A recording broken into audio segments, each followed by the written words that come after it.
Your name, sir? I am Erlick Ferreira, and I have a heritage homestay in Quepem, and that's how I've come to know Rishi, and I brought him to a place here where I'm restoring an old house.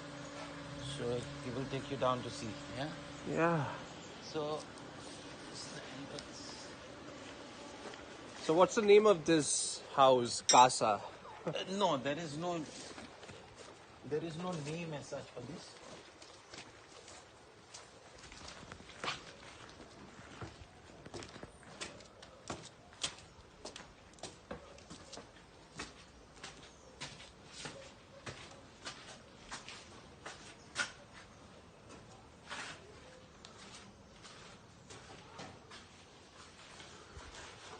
So how old is this house?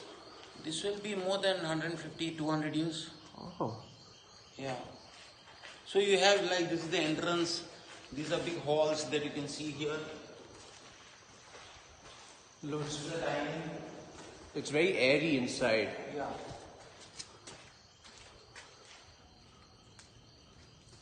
And if you see,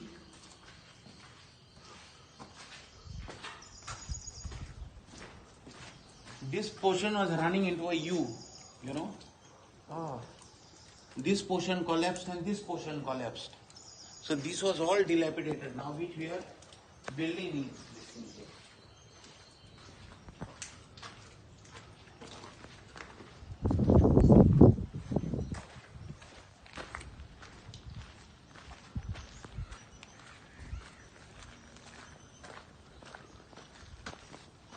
So whom did this house belong to? There's some other people, Pulasos. Okay. See the side, how it was, see. See this.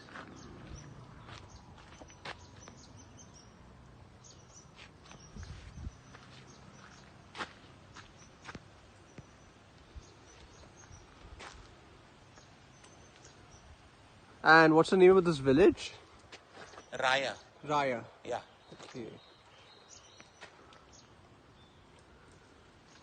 It's very peaceful, isn't it? Yes.